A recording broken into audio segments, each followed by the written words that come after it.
Les cafés, les contours du projet Écoquartier Palika à Cayenne. Nous en parlons ce matin avec le directeur de l'EPFAG, l'établissement public foncier et d'aménagement de la Guyane, monsieur Denis Giraud. Bonjour Denis Giraud. Bonjour à tous. Alors de la DIAL à l'EPFAG, un pas facilement franchissable, nul besoin d'adaptation pour vous? Un petit peu quand même, mais ça reste un peu la même famille. En tout cas, entre les deux, un point commun, l'aménagement. Absolument. Et ça se passe ça différemment ou bien...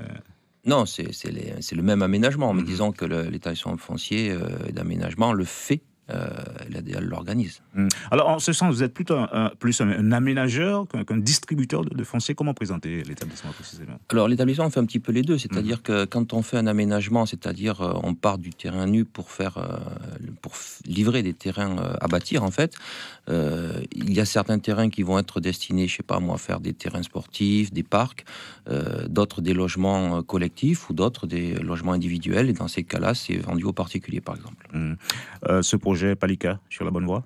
Alors le projet Palika sur la bonne voie, nous avons vendredi dernier fait une première concertation à la mairie de Cayenne sur une des parties importantes du parc de Palika, qui est justement le parc urbain qui doit se placer à cet endroit, qui fera un peu plus de 3 hectares.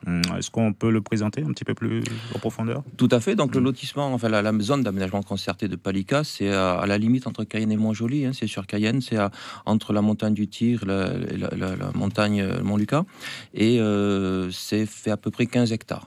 Donc 15 hectares. Ah, c'est énorme. C'est tout à fait, c'est bien. Ça représente à peu près 450 logements, une école, un certain nombre de services privés et publics. Et donc à cet endroit-là, donc on prévoit un parc assez grand, avec un petit peu comme au quartier Hibiscus, un plus petit, vous voyez, qu'un lac et des équipements autour.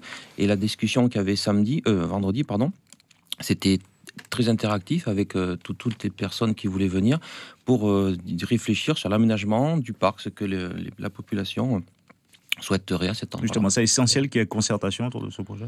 Je pense que d'une manière générale, c'est très important que les riverains ou les futurs habitants soient partie prenante en fait de la conception du quartier, et c'est dans la charte des écoquartiers d'ailleurs. C'est une façon différente de voir les choses, où auparavant les choses étaient plutôt plus ou moins imposées aux habitants, aux résidents. C'est vrai, mais d'une manière générale, l'association du public est plus importante sur l'ensemble des projets.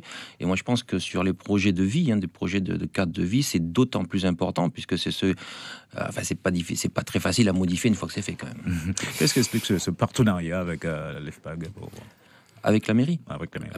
En fait, comme le lotissement, la zone d'aménagement est sur la mairie de Cayenne, donc on travaille en étroite collaboration avec la mairie pour la définition aujourd'hui, pour le financement demain et surtout l'animation du quartier ensuite. Un rôle d'expertise en quelque sorte? La mairie est l'organe principal pour la liaison avec les habitants, donc c'est tout à fait normal et on peut pas faire ça serait pas crédible. Alors ça sera quoi, un lieu de vie, de loisirs, de détente, tout à la fois? Alors le parc sera un lieu de loisirs et de détente, à la fois pour le nouveau quartier, mais également pour les riverains, puisqu'on va créer à partir de rien un espace qui profitera à l'ensemble de la zone en fait.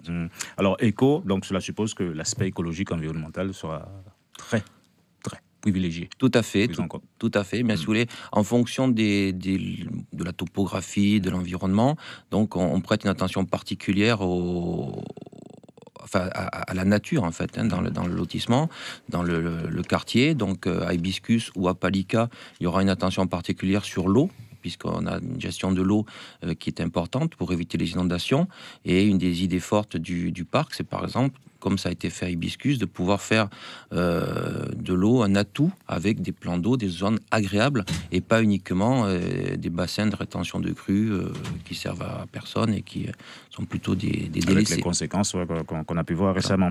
L'atelier de concertation publique, vous en parliez de vendredi dernier à la mairie de Cayenne, est-ce que cet atelier a permis véritablement d'apporter des réponses à cette question? Quel parc urbain et paysager dans l'éco-quartier?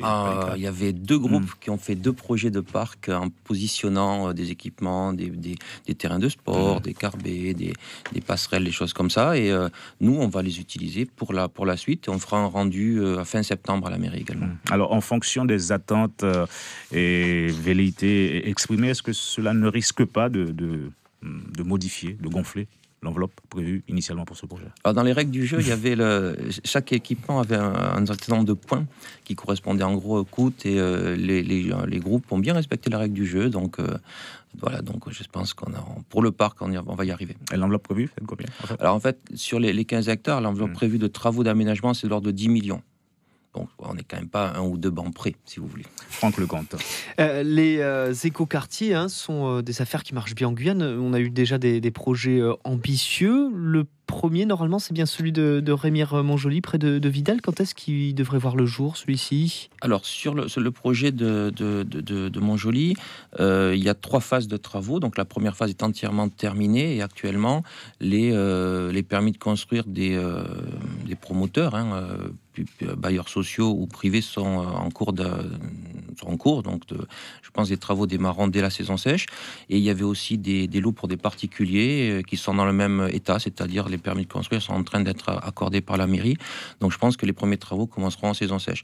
Là, nous allons travailler cette année et l'année prochaine, la deuxième tranche, et qui progresse derrière le stade, pour terminer dans 2-3 ans la dernière tranche qui sera du côté de la route du dégradé 4. Concrétisation, oui.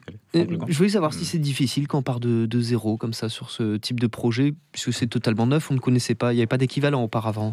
Non, mais en fait, il y a les chartes d'écoquartier ont ceci d'intéressant, c'est qu'on peut les adapter en fait au contexte. Donc, y compris dans des contextes pour lesquels ce n'était pas prévu au départ, puisque les écoquartiers sont nés plutôt dans les pays nordiques européens.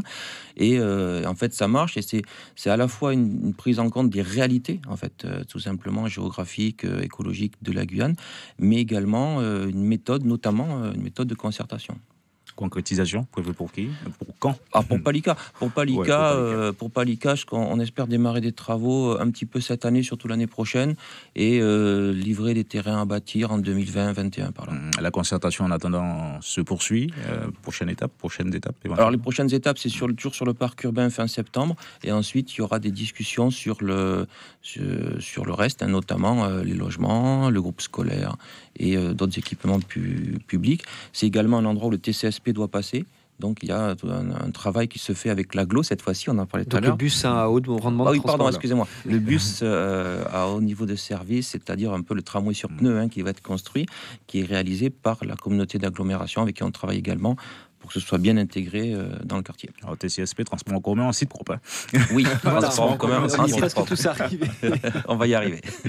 Denis Giroux, merci d'avoir répondu à nos questions ce matin. Merci. L'invité café.